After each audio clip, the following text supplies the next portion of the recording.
నాకు తెలుగుదేశం ప్రభుత్వం, కూటమి ప్రభుత్వం ఎస్టీ కమిషన్ సభ్యుడిగా నియమించడానికి సహకరించిన రాష్ట్ర ముఖ్యమంత్రి నారా చంద్రబాబు నాయుడికి, నా ఆరాధ్య దైవం నారా లోకేష్ బాబు గారికి, పవన్ కళ్యాణ్ గారికి, కూటమి ప్రభుత్వానికి ప్రత్యేకంగా ధన్యవాదాలు తెలియజేస్తూ, నేను ఈరోజు కర్నూలు జిల్లా పర్యటన రావడం జరిగింది.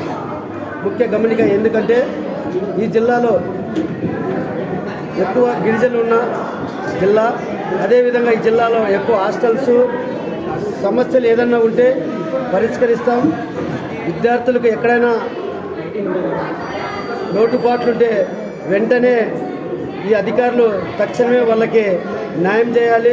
చేయకపోతే అధికారులపైన చర్య తీసుకుంటాం.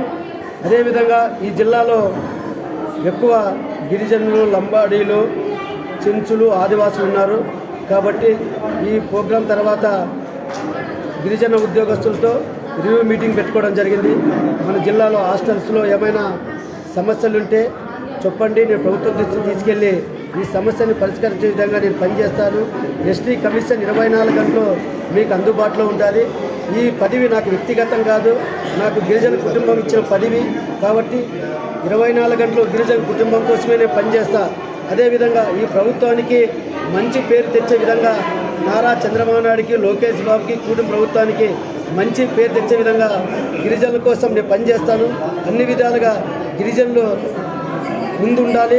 నారా చంద్రబాబు నాయుడు గారు గిరిజనులకు ప్రత్యేకమైన శ్రద్ధ ఉంది. ఈ రాష్ట్రంలో గిరిజనులకు అన్ని సౌకర్యం కల్పించండి, విద్య, వైద్య, ఆరోగ్యం అన్ని విధాలుగా సౌకరించాలని ప్రభుత్వం ఆదేశాలు చేయడం జరిగింది. అదేవిధంగా గత ప్రభుత్వంలో గిరిజనులు వెనుకబడినారు. గత ప్రభుత్వంలో 16 పథకాలు, సంక్షేమ పథకాలు ఉండేటివి, కానీ ఒక పథకం కూడా అమలు చేయకపోవడం చాలా బాధాకరం. కానీ దశల వారీగా 2 సంవత్సరాలు వచ్చింది ఈ కూటమి ప్రభుత్వం వచ్చి, దశల వారీగా ఈ పథకాలు కొనసాగించడం జరిగింది.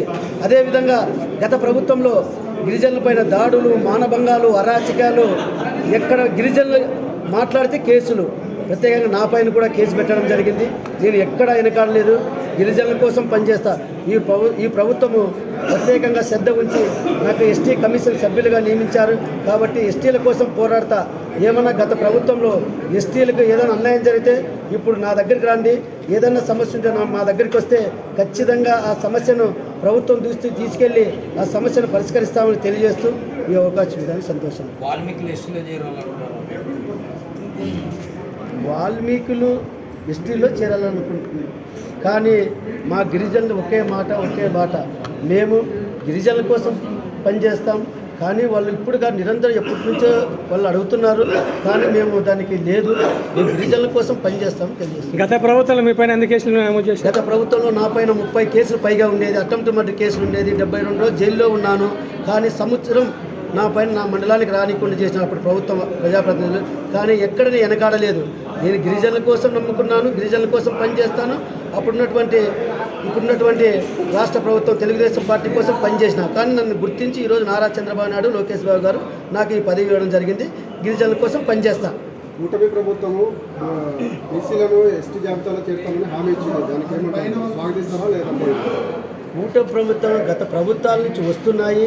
మాది గిరిజనుల కోసం నాకు అవకాశం ఇచ్చిన నేను గిరిజనుల కోసం పనిచేయాలి. నేను ఒక ఏ పార్టీకి సంబంధం లేదు. ఇప్పుడు నేను గిరిజనుల కోసం పనిచేస్తా. ఏదైనా అన్యాయం జరిగితే దానికి ముందుంటా. 24 గంటలు గిరిజనుల కోసం పనిచేస్తా. ఎస్సీలను ఎస్టీ జాబితాలో చేస్తే స్వాగతిస్తారా వ్యతిరేకిస్తారా? నేను ఏ కులస్తులకు నాకు సంబంధం లేదు. నా కులం గిరిజన కులం. నేను గిరిజనుల కోసం పనిచేస్తా అంతే. ఎక్కడ నేను ఏ విధంగా ఎస్టీ జాబితాలో